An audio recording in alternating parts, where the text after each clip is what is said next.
한국인한테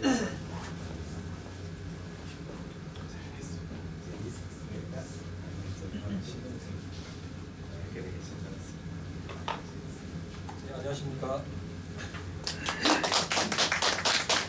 저는 오늘 신동 원장님하고 같이 강의 겸 모더레이터 디스커센트 역할로 제가 나왔습니다. 저는 이행김이라는 역할에 김대현이라고 합니다. 앞서서 신동 원장님이 말씀을 잘 해주셨는데 기본적으로 이렇게 생각하시면 될 것 같습니다. 서전의 입장에 대해서 들어보셨다고 생각하고요.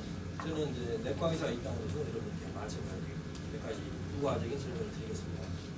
그러니까 서전은 대부분의 신동 원장님처럼 앞에 전공으로 하시는 수술하시는 원장님 대부분의 환자가 수술 케이스가 많이 의뢰가 올 것이고, 그러니까 그런 환자를 위주로 당연히 합병증 응리 수술을 잘 하시면 될 것 같은데, 물론 DDX 해야 될 경우도 있겠지만, 여러분 여기 계시는 대부분의 서전이 아니고 내과나 뭐 다른 어떤 일반 1차 진료기관에서 근무하시는 분들은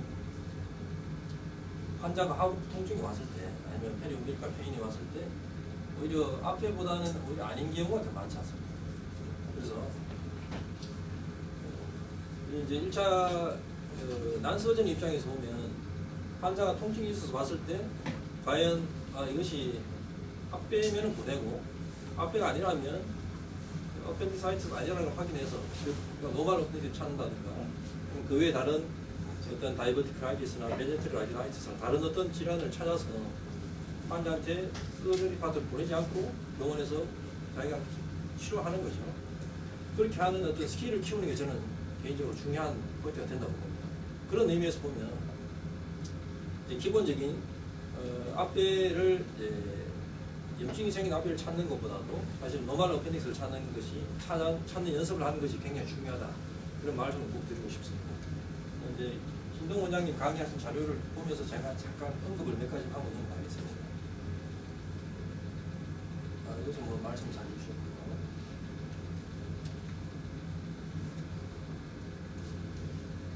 그래서 뭐 스토막이지만 보실 때 물을 채워서 보시면은 바울 레이어가 더 잘 보이는 건 맞는데, 물을 좀 너무 많이 채우게 되면 이 디스텐션이 많이 되기 때문에 뒤쪽까지 잘 관찰을 못하는 경우가 있어서 그 사람 체형에 맞춰서 적당한 양의 물을 섭취하고 난 다음에 보시는 게 중요한데, 보통 여러분을 해보시면 굉장히 이렇게 잘 보입니다만 잘 보일 것 같지만 잘 안 보입니다. 왜냐하면 그냥 물을 먹게 되면 물과 같이 가스가 같이 되기 때문에 기포가 생기잖아요. 그래서 기포가 생기기 때문에 이렇게 선명한 영상이 나오기 어렵습니다. 그래서 먹일 때는 빨대로 이렇게 물을 먹이는 방법이고요. 빨대를 먹으면 기포가 덜 생기니까 빨대를 가지고 400cc, 500cc 먹기 쉽지 않으니까 그렇게 먹이든지 아니면 끓인 물을 먹는다든지 그렇게 하는 방법이 있고요. 보통 그런 준비가 안 됐을 때는 환자한테 물을 먹이고 난 다음에 한 5분에서 10분 정도 이렇게 앉아있게 하면 기포가 가라앉습니다. 그렇게 보시면 좀 더 좋은 영상을 얻을 수가 있습니다. 예를 들면 물을 바로 먹이고 나서 이렇게 보면 오히려 기포 때문에 시야가 훨씬 더 안 좋은 경우가 많습니다. 활용해 보시면 도움이 될 것 같습니다. 비나임과 멀리는 사이는 층구조가 유지가 된다는 게 굉장히 중요합니다. 실제로 상복부 통증이 있어서 왔는데 앞에는 아니지만 이제 상복부에서 스캔을 하다 보면 게스트릭 캔서 심상찮게 이렇게 발견할 수도 있거든요. 그래서 여러분들 스크리닝 겁니다. 특히 저 같으면 아주 올드에이지인데 내시경을 할 수 없는 어떤 저널 컨디션이 안 좋은 경우에 환자가 각식하거나 인테이크가 안 된다든가 통증이 있을 때는 여러분들 초음파를 가지고 상복부에 스크리닝을 한번 해보십시오. 그래서 스타막에 엔트룸 있는 부위를 로우 프리퀀시나 하이 프리퀀시 프로브로 이렇게 쭉 스캔을 하다 보면 정상적으로 정상적으로 잘 안 보입니다. 이렇게 이상 소견이 있으면 머리 아주 두꺼워지기 때문에 병변이 잘 보입니다. 이거 어드밴스드 게스트릭 캔서가 이렇게 보이는 사진인데요. 특히 올드에이 환자한테 한번 활용해 보시는 것도 방법이 될 수 있을 것 같습니다. 어펜딕스 찾을 때요.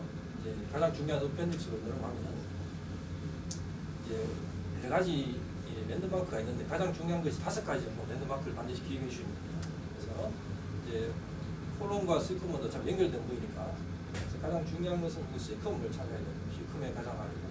그 시컴의 인페로 포스트 메디얼 포션에서 어펜딕스가 개고하기 때문에 시컴을 찾고 이 시컴에서 아래쪽으로 나오는 걸 찾아야 되겠지만 주로 어펜딕스가 진행하는 앞쪽에 있는 구조물이 터미널 이온과 IC밸브가 되겠죠. 그리고 뒤쪽으로 진행하는 있는 구조가 바로 소아스 머슬과 일약 베슬이 됩니다. 그래서 시컴, 터미널 이온, IC밸브, 그다음 뒤쪽으로 소아스 머슬, 일약 베슬 이렇게 5가지 구조가 반드시 이제 랜드마크가 되는 거죠.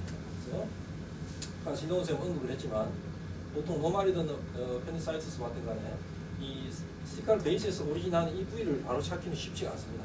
그래서 보통은 저 같으면 이 우하복부의 컴프레션을 충분히 해서 소아스 머슬을 먼저 보이게 한 상태, 소아스 머슬과 일약 베슬이 나오는 상태에서 충분히 누른 상태에서 약간 디컴프레션 하면서 터미널 이온과 이 소아스 머슬 사이로 지나가는 튜블러 스트럭처를 찾는 방법을 사용합니다. 이렇게 해서 디스탈 핸드까지 확인하거나 프락시멀까지 이동해서 확인하고 펜덱스라면 롱엑시스와 시오덱시스를 봐서 또 컨펌을 하게 되죠. 일단 현존 코에서 말씀드리겠지만 이렇게 이제 5가지 랜드마크를 찾아서 그 사이에 지나가는 어펜딕을 찾으라는 말씀을 드리고 싶습니다.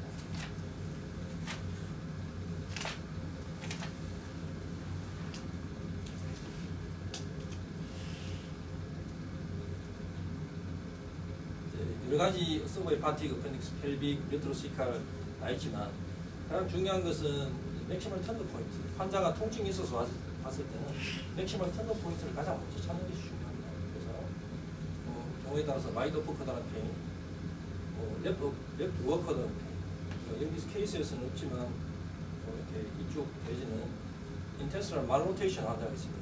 사이터스 인버스라는 그런 분들은 어펜디스가 좌하복부에 있는 경우 있지 않습니까? 그래서 그쪽 부위에 어펜디스에 염증이 생기면 헬기페인으로 올 수도 있기 때문에 환자가 가장 통증을 호소하는 부위를 찾는 것이 굉장히 중요할 것 같습니다. 크로닉 어펜디사이티스는 진단 크라이테리아가 일단 3주 이상의 롱스탠딩한 인터미턴트한 어큐트보다는 좀 더 외이간 통증일 수도 있고 그런데 일단 통증이 지속적으로 3주 이상 있고 수술을 했을 때 아까 말씀하셨듯이 파이브로시스가 머리에 있습니다. 파이브로시스가 있고 그다음에 세 번째 크라이테리아가 이제 수술하고 나서 환자 증상이 완전히 소실되는 그 3가지를 보통 크라이테리아로 잡고 있는데 이제 머리에 파이브로시스가 와 있다는 얘기는 아주 크로닉하게 리커런트한 어떤 인테스트럴 어펜디스 루멘에 업설팅이 있었다는 걸 시사하기도 합니다. 그래서 이제 계속 다른 말로 하면 똑같은 개념은 아니지만 크로닉한 릴랩싱 어펜디사이티스라고 얘기하기도 하고 스판테이너스 리졸빙 어펜디사이티스. 그래서 입구 쪽에 피칼리스가 막혔다가 저절로 또 빠져버리면 저절로 좋아지니까 그런 것들이 여러 번 반복이 되다 보면 이제 이 머리에 빨곳이 있었습니다. 그래서 그렇게 한 것이 아닌가 추정합니다.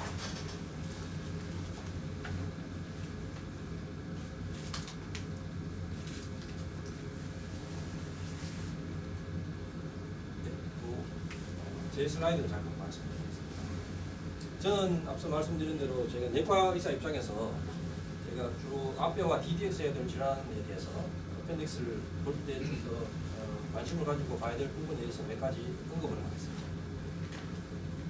주로 이런 부위가 이제 여러분들 실제로 보겠습니다. 소화관에서 정상과 비정상의 구분을 하게 됩니다. 우하복 통증 환자 왔을 때 우리가 봐야 되는 부분 랜드마크 되는 것을 찾아서 우리가 보고자 하는 어펜딕스를 어떻게 찾을 것인가.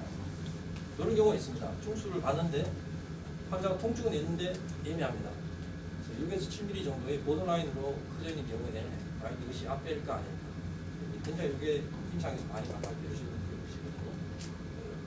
디지털 엔드까지 잘 확인해 주셔야 되는 것이고, 그래서 시칼 다이버티크라이티스, 어펜디사이티스는 바로 근처에 있을 수 있기 때문에 굉장히 감기해야 되는 것이고, 보통 이제 우리나라에서는 우측에 생긴 것이 많지만 서양에서는 시그모이드 콜론에 생긴 다이버티크라이티스가 많습니다.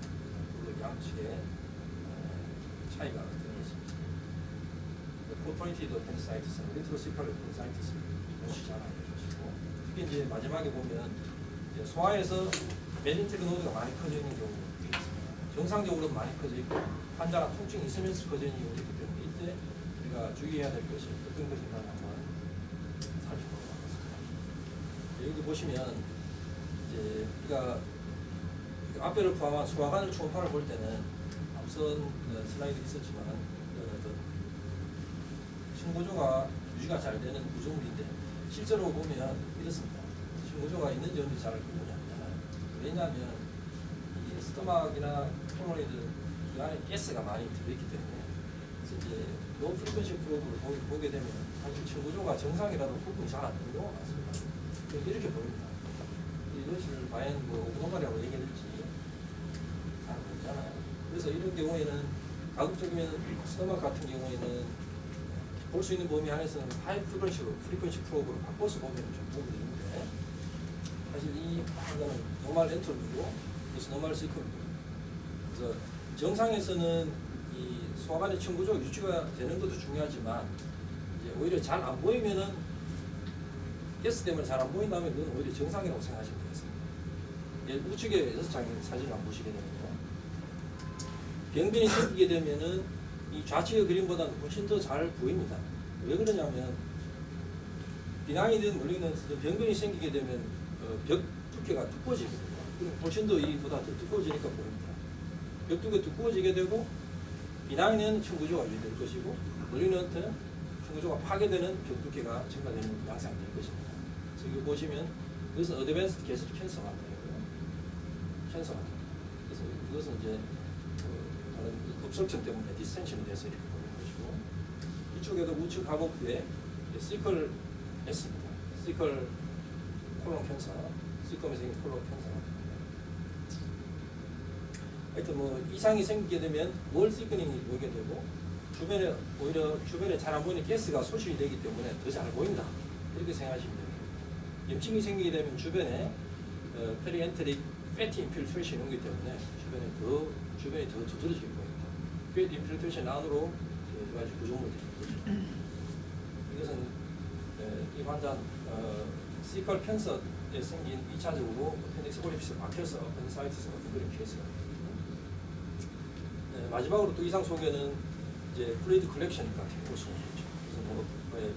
그래서 여러 가지 이렇게 플루이드 컬렉션도 있을 수 있겠지만 이런 주변에 하이퍼레이크 패티 체인지가 동반된 이런 경우라면 폴포레이티드 어펜디사이티스로 인한 소견일 수 있습니다. 그래서 우측에 있는 정상보다는 좌측에 있는 것보다 우측에 있는 것들이 훨씬 더 잘 보인다는 것은 패톨로지가 상태가 되면 여러 가지 월티크닝과 주변에 페리엔트릭 패티 인필트레이션, 그다음에 디스텐션, 플루이드 컬렉션 등등이 있으면서 훨씬 더 우리가 쉽게 볼 수 있다는 그런 것입니다.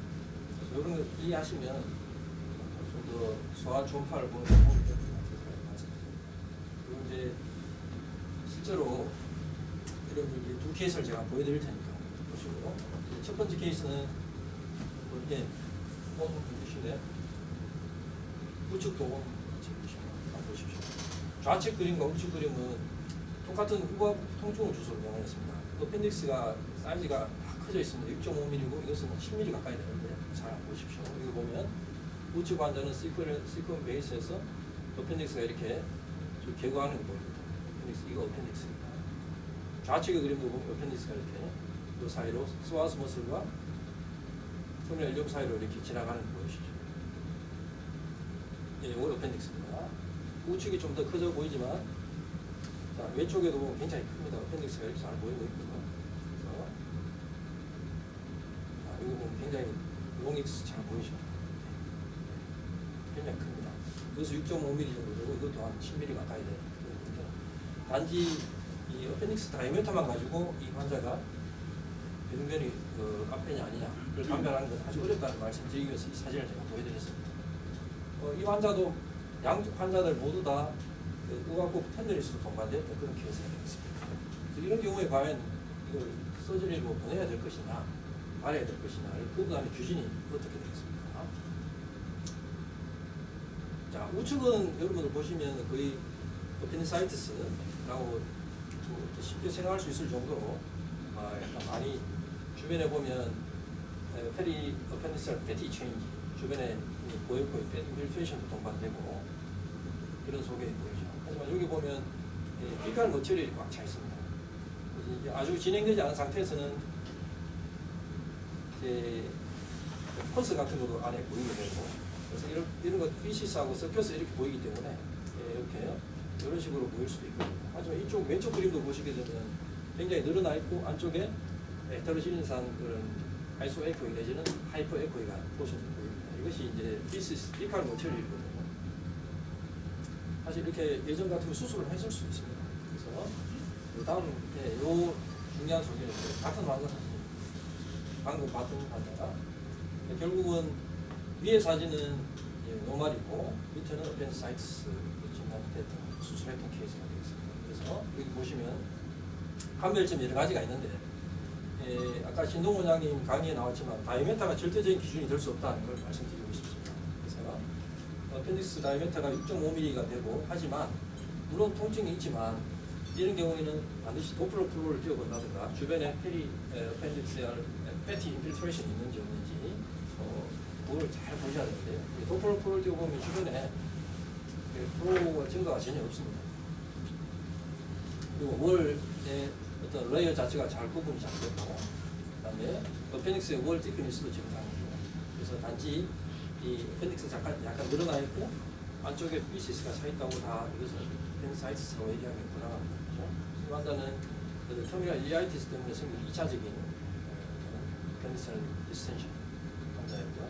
아래 환자는 7mm 정도 늘어나 있었고, 실제로 이 상태에서 도플러 프로를 띄워보면 월 쪽으로 플로우의 증가를 볼 수가 있습니다. 보시면 이렇게 잘 보이거든요. 그래서 여러분들 보실 때 예매할 때는 도플러 프로를 띄워서 컬러 도플러의 소견을 참고하시는 것이 굉장히 중요합니다. 물론 안 들 수도 있습니다. 왜냐하면 예를 들어서 갱그레스 체인지가 오면 아주 심해져서 갱그린이 오게 되면 베스큘러 스프라이가 안 되기 때문에 이때는 오히려 앞에라도 도플러 프로의 증가가 없을 수도 있습니다만 서큘레이티브 스테이지에는 대부분 다 적절한 조작을 하면 컬러 프로가 증가되는 것을 알 수가 있겠습니다. 그래서 컬러 프로를 적절하게 잘 활용하시라는 말씀을 드리기 위해서 선생님하고 말씀드립니다. 그래서 이 좌측의 환자는 제가 그냥 컨설팅 트리트먼트를 하고 나서 다 좋아졌던 그런 케이스가 있습니다. 이건 다른 케이스인데요. 이 환자도 역시 한번 보여주십시오. 터미널 유음이 약간 비유가 되어 있고 IC밸브가 많이 비유가 되어 있습니다.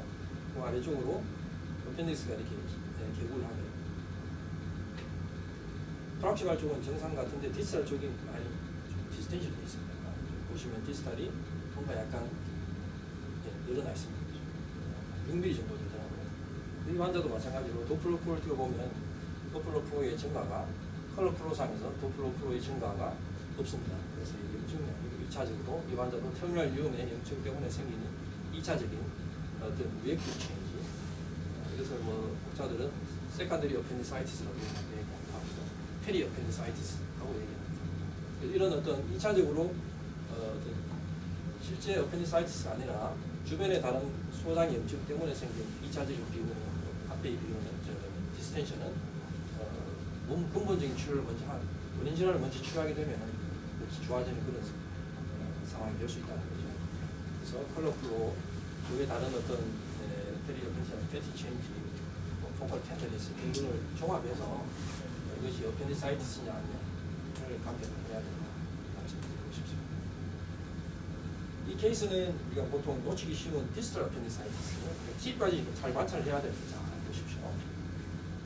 왼쪽 사진을 보시게 되면 여기 터미널 유인 보이고 IC밸브가 있고요. 여기 지금 앞에가 오리피스가 보이고 프락시멀 어펜디사이티스, 어펜딕스, 여기 디스탈 쪽이 보입니다. 네, 여기 뭐 펜디콜리스트 하나 보이고 있고, 자, 지금 일면 보면 여기가 팁으로 보입니다. 네, 여기가 이제 끝나는 것처럼 보이죠. 그렇지만 실제로 이게 끝이 아니라는 거죠. 그래서 끝까지 트레이싱 하는 게 기술이 아주 중요합니다. 자, 여기 보시게 되면 이 환자를 옆으로 눕혀서 보거나 아니면 프락시멀 쪽에서 프로브를 약간 90도로 바꿔서 보게 되면 실제로 여기 일리악 베슬이 있는데 일리악 베슬보다 여기서 끝나는 것이 아니고, 자 보시면 여기서 또 트레이싱을 해보면 여기 밑으로 내려갑니다. 자 여기 보이시죠? 한참 내려갑니다. 그러니까 여기보다도 실제로 한 3, 4cm 정도 더 팁으로 더 갈 수가 있다는 거죠. 물론 이 환자는 여기서 벌써 그 어펜디사이티스 크라이테리아가 있고 어펜디크리스가 있기 때문에 진단을 했었지만 실제로 길이가 여기서 끝난다는 거, 끝나는 것이 아니라는 걸 알아야 돼요. 그래서 이걸 놓치지 않기 위해서는 우리가 끝나는 반드시 디스탈 엔드까지 트레이싱을 하는 것이 중요한데, 트레이싱 하실 때는 롱 엑시스보다는 숏 엑시스, 그러니까 경감면이 보이는 상태에서 쭉 트레이싱을 하시는 것이 굉장히 중요합니다. 네, 여기서 보시다시피 끝까지 숏 엑시스가 보이도록 해서 끝까지. 그래서 만약 이 환자가 여기는 정상인데 이쪽 부위에 병변이 있다면 사실 여기까지 봤다면 이 환자를 놓칠 수가 있다는 거죠. 그리고 보통 앞에 오게 되면 이 루멘의 업석션이 오더 나오든가 온다면 가장 원위 부위, 그러니까 디스탈 엔드에서부터 먼저 예측이 시작이 되거든요. 그렇기 때문에 초기에는 병변을 이렇게 놓칠 수가 있다는 거죠. 그래서 끝까지 트레이싱하는 것이 굉장히 중요합니다. 다른 케이스를 보시게 되면 여기도 보면 이것은 전기 영상인데 소아스모스 있고 초미랄 유임이 있고 C콤에서 이렇게 어펜딕스가 개보하는 것이 보입니다. 여기는 두 번째 사진은 프락처럼 미드 포진이 되는데 이쪽으로 두 튜블라 스트럭처가 보이시죠? 일약 뱃슬입니다. 일약 뱃슬 직전까지 정상으로 여기도 마찬가지로 인테리어골, 포스리어골이 어펜딕스가 잘 보이고 있습니다. 여기까지 봤다면 정상으로 볼 수 있겠지만 좀 더 이쪽 일약 뱃슬보다 더 디스탈 쪽으로 가면 피칼리스가 두 개가 보이고 뒤 후방 음영이 보이고 있죠. 그래서 굉장히 늘어나 있는 디스탈에 국한된 디스탈 어펜디사이티스가 있습니다. 반드시 끝까지 트레이싱하는 습관을 들이셔야 되고요. 그래서 이제 놓치지 않기 위해서는 숏 엑시스로 해서 트레이싱하는 방법도 있고, 그러니까 숏 엑시스든지 롱 엑시스든 간에 반드시 끝나는 블라인드 엔드라는 걸 확인하기 위해서 반드시 끝까지 트레이싱하는 것이 굉장히 중요하다는 거죠. 그래서 1년 보시면 여기서 끝나는 것처럼 보이지만 이게 끝이 아니라는 거죠. 그걸 갖다가 잘 명심하시는 게 중요할 것 같습니다. 다음은 다이버티큘럼과 어펜딕스를 감별하는 것인데, 굉장히 특히 C콤에 생긴 다이버티큘라이티스는 어펜디사이티스와 감별이 쉽지 않습니다. 여러분들께서 잘 아시다시피 어펜딕스라는 것도 결국은 다이버티큘럼의 형태잖아요. 단지 이런 어떤 롱 튜블라 다이버티큘럼이라고 생각하시면 됩니다. 그렇기 때문에 거의 같은 위치고, 위치가 C콤에 있는 어센딩 코론의 다이버티큘럼은 그때보다는 좀 더 디스탈 쪽에 ICBL 근처, 이쪽 근처에 있기 때문에 위치가 좀 비슷하긴 하지만 항상 우리가 혼돈할 수가 있는 거죠. 그래서 이걸 놓치지 않기 위해서는 아까 신동 원장님이 마지막 강의 슬라이드 보셨지만 어떤 제일 중요한 것은 다이버티큘럼이 아웃파칭 되는 것이 어펜딕스는 이것이 굉장히 긴 다이버티큘럼이니까 여기서 이제 입구까지만 있는 것이냐 아주 길게 있는 것이 뭘 찾는 것이 중요하고, 무엇보다도 노멀 어펜딕스, 오늘 많이 강조했던 노멀 어펜딕스를 찾는 것이 가장 중요한 것 같습니다. 이 케이스를 한번 동영상을 한번 보겠습니다. 자, 이 환자를 보시게 되면 C콤이고요. C콤 머리 아주 두꺼워져 있습니다. ICBL 보시면 C콤이고, 뭐 이게 패티 인필트레이션이 굉장히 보이잖아요. 패티 인필트레이션 보인다는 얘기는 이게 입증이 있다는 얘기고, 여기가 보이는 것이 C컬 다이버티큘럼. 자, 이것은 어펜딕스 굉장히 늘어나 있습니다. 자, 스톱 한번 해주시면.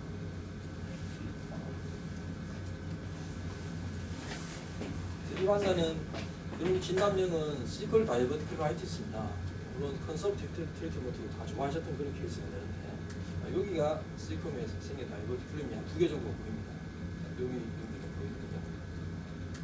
여기 보이시죠? 그런데 문제는 어펜딕스가 많이 종대가 되어 있습니다. 보시면 스톱 한번 해주세요. 자, 여기 어펜딕스인데 여기가 팁입니다. 어펜딕스가 굉장히 늘어나 있는데 거의 뭐 이게 이제 5mm 정도 되니까 7, 8mm 정도 이상 늘어나는 것 같아요. 이것을 과연 어떻게 봐야 될 것이냐.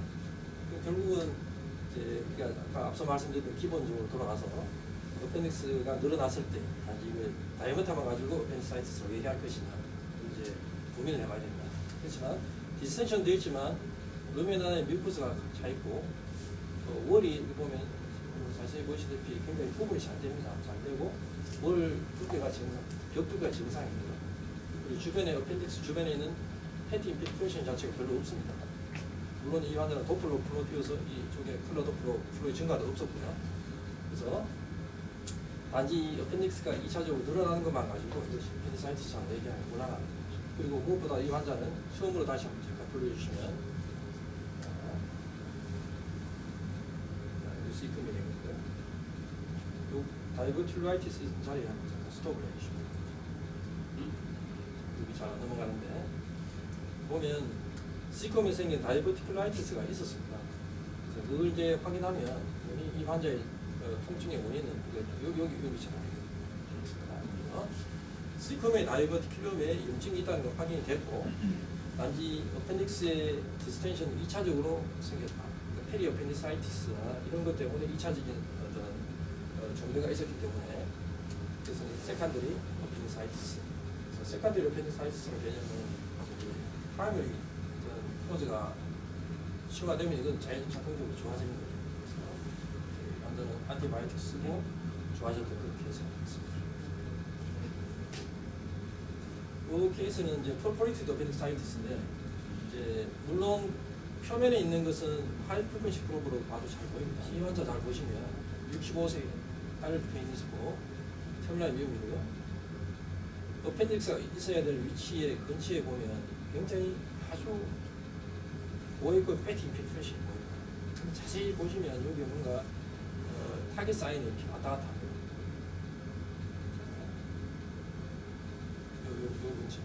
요 근처 보이시죠? 근데 우리가 흔히 보는 아주 원형의 타겟 모양이 잘 월 스트럭처가 잘 유지되는 그런 것이 보이지 않습니다. 그래서 이걸 보여드린 이유는 그럴 때는 과감하게 이런 로우 프리퀀시 프로를 바꿔서 보시면 우측 그림을 한번 보시겠습니다. 같은 환자인데 컨벡스 프로를 바꿔서 보시게 되면 깊숙이 다 볼 수가 있잖아요. 그래서 보면 이쪽에 패티 인플레이션이 보이고 이쪽에 어펜딕스가 타겟 사인이 보이고 플리드 프랙션까지 보입니다. 방향을 틀어서 보면 이쪽에 패티 인필트레이션 안쪽에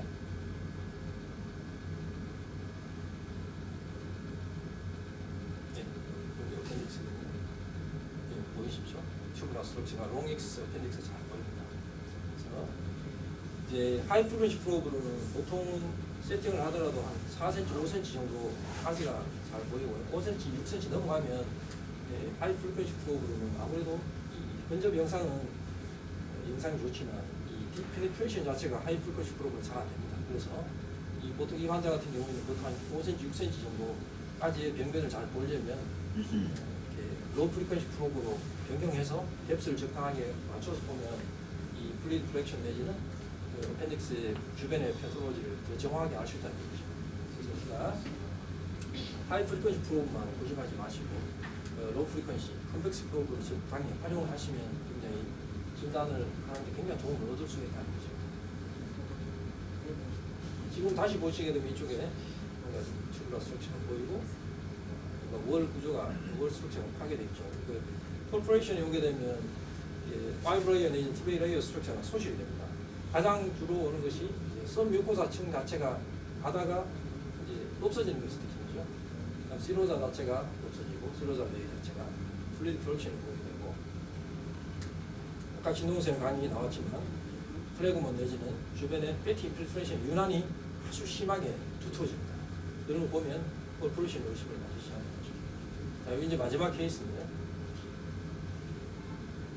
임상적으로 제가 개인적으로 좀 가장 많이 보는 케이스입니다. 이런 케이스가 저희 병원에 굉장히 많이 오는데요. 소아입니다. 소아가 우하복 통증이 있고 열나고 아프죠. 그러면 터미널 이거 C금이고 방금 터미널 이거 많이 풀려요. 자, 여기 보면 어펜딕스가 이제 시작이 됩니다. 여기 어펜딕스입니다. 여기 어펜딕스. 라운드하게 보이시죠? 어펜딕스가 끝까지 잘 트레이싱 여기 끝입니다. 어펜딕스 아주 잘 보이는데 보시면 잘 롱엑시스 어펜딕스 잘 보이시죠? 스톱 한번 해주시면 자 스톱.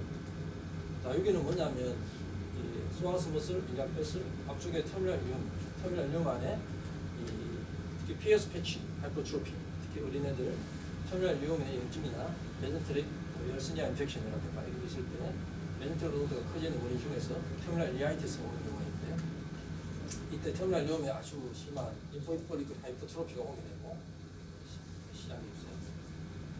그러면서 동시에 어펜디스가 약간 늘어날 수도 있는데 실제로는 정상입니다.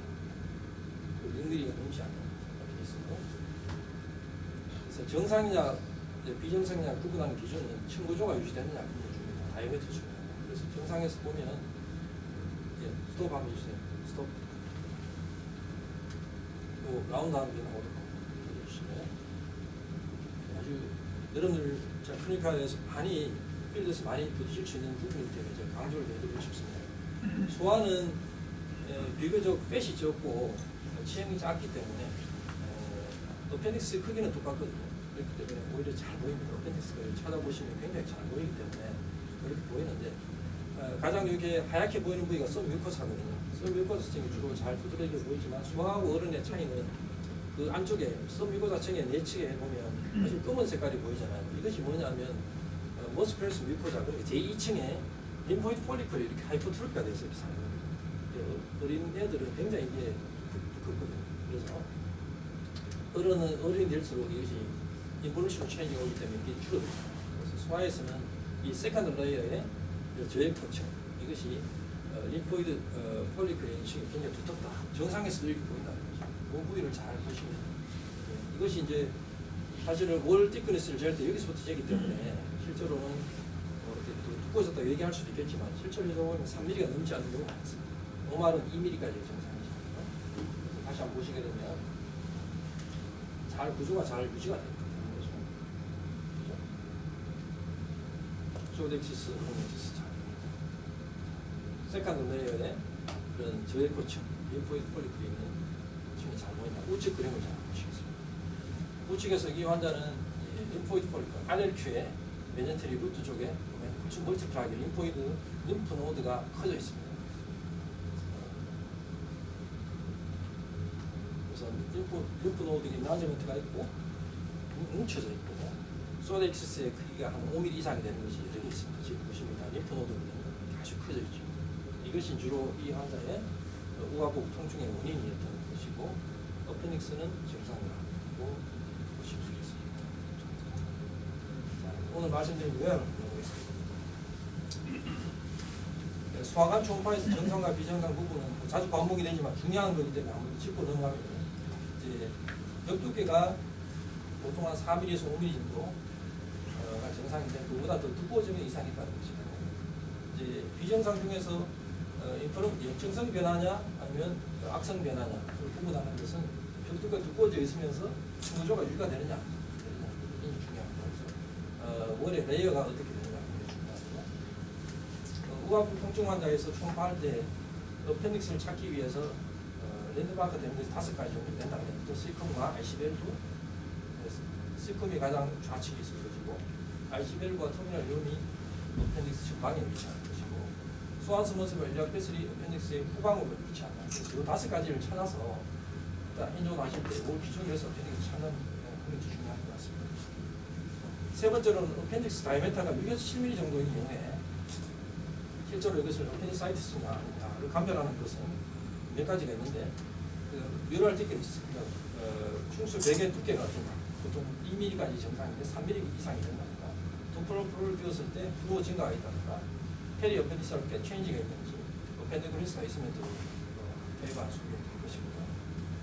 이런 어떤 좀 소견이 중요하다는 것이고 이걸 종합해서 이것을 물론 프로 텐던스가 있는지 봐야 될 것이고 그 외 주변에 어떤 터미널 륨이라든가 시컬 베이스에 염증이 있는데 거기에 병변이 추가되느냐 아니면 시컬 다이버티클라이티스가 있느냐 그런 것들이 있으면서 2차적으로 충수 비유가 있는 것이지 이것이 프라이머리 문제인지 찾아서 이걸 감별하는 것이 중요할 것 같습니다. 굉장히 어려운 부분이 있습니다. 말단 부위까지 충수 말단 부위까지 스캔할 수 있는 방법은 일단은 제 생각에는 롱엑시스보다는 숏엑시스 편으로 숏엑시스 즉 횡단면이 보이는 상태에서 환자를 쭉 프락시말부터 디스탈까지 엔드를 트레이싱하는 것이 노출을 하는 훨씬 쉽다는 것이죠.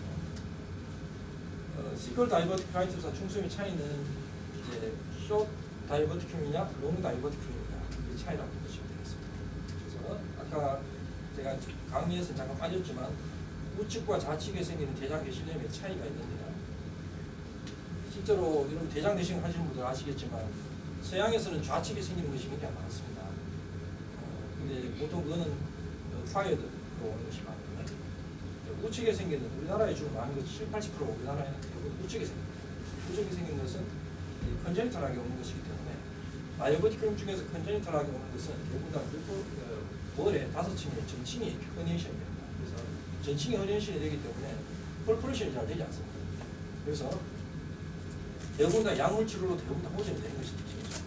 반면에 랩 사이드에 오는 것은 볼스 다이버티크.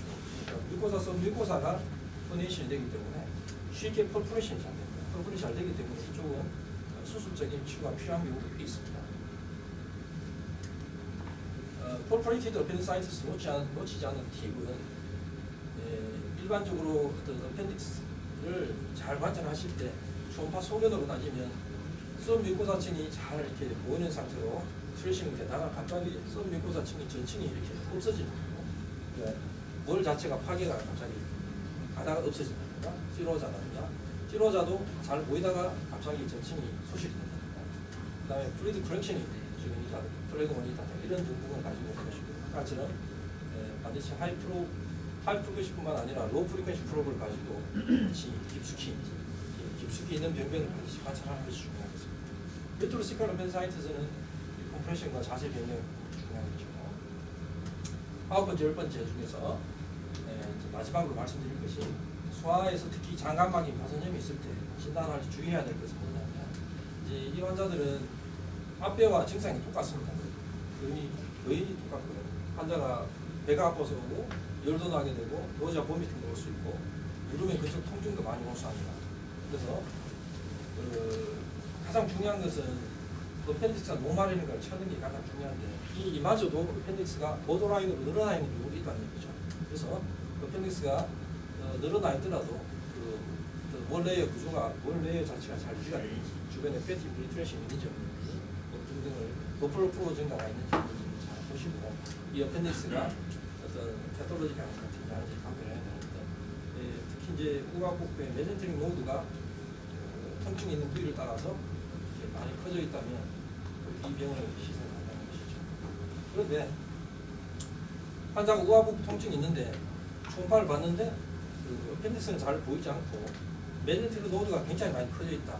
이렇게 되면 이때 이제 난감합니다. 과연 어떻게 어프로치를 해야 될 것인가. 그래서 이때는 이제 어펜디사이티스도 생각할 수가 있습니다. 어펜디사이티스 보면 2차적으로 웹팁으로 메젠트릭 노드가 하이퍼플레이저가 올 수가 있거든요. 그래서 메젠트릭 노드가 커질 수가 있기 때문에 합배도 생각해야 될 것이고 시컬 다이버티크라이티스도 생각해야 됩니다. 일리오콜라이티스도 생각해야 되고 메젠트릭 림파이나이티스도 생각해야 됩니다. 그래서 여러 가지 이런 증후가 있을 때는 밑에 있는 여러 가지 서지컬 컨디션 내지는 난서지컬 컨디션을 다 생각해서 그리고 임상적인 양상을 잘 고려해서 판단을 하시는 것이 중요할 것 같습니다. 무엇보다도 여러분들 이제 수화관 초음파는 어느 정도 경험이 필요합니다. 이 경험을 쌓으려면 굉장히 어렵습니다. 아픈 환자를 대상으로 우리가 뭐 30분, 1시간씩 볼 수는 없는 얘기이기 때문에 이 경험을 쌓는 것이 굉장히 중요한데 제 개인적인 어떤 팁을 하나 말씀드리자면 그 아픈 사람을 대상으로 우리가 뭐 여러분 아주 자세히 볼 수는 없으니까 여러분들 이제 보통 검진할 때 검진하러 오는 어떤 정상인 대상으로 일반적으로 어퍼 압도면에 스크린을 하신 다음에 시간이 한 5분, 10분 정도 시간을 할애해서 환자한테 뭐 양해를 구할 수 있고 아니면 여러분께서 자세하게 봐준다는 얘기를 하시고 뭐 시간 날 때마다 하부부를 한번 스크린을 해주시는 겁니다. 그래서 이제 정상을 잘 아까 우리가 랜드마크 5가지 정도 랜드마크가 있고 그런 랜드마크를 찾아서 노멀 케이스를 찾는 방법을 자꾸 이렇게 하시다 보면 염증이 생기게 되면 같은 분명히 앞서 맨 처음에 말씀처럼 이런 이유로 인해서 잘 보이게 되거든요. 하복부든 상복부든 간에. 그래서 이런 어떤 염증이 있을 때 잘 보이는, 그렇지만 정상적으로 이렇게 잘 안 보이는 걸 열심히 연습하다 보면 훨씬 더 스킬이 늘 수가 있다는 거예요. 그래서 정상인을 대상으로 여러 가지 뭐 상복부든 하복부든 간에 수학 안에 어떤 아나토미를 찾는 연습을 하시는 것이 저는 가장 중요한 것이 아닐까 생각합니다. 이상으로 제 강의를 모두 마치겠습니다. 박수 부탁드립니다. 정말 명랑인데 두 분 다한테 한 번 더 박수를 드립니다. 강의 자료를 보내드리겠습니다. 여기에 명단을 다 적어야 됩니다. 명단을 적으셔야 내가 매일 보는데 글자를 또박또박하게 써주세요. 우리 아가씨가 글자도 안 가는 수가 있습니다. 혹시 질문하실 수 있으면 저나 신동훈 원장님이 답변 신동훈 선생님 혹시 궁금하셨던 부분이나 이렇게 있으면 아니면 오늘 강의하셨던 그 부분 중에서 이해가 안 된다든가 코멘트를 하신다든가 그런 부분이 있으면 얘기해 주시면 말씀 좀 디스커션 하는 시간을 좀 가져볼게요.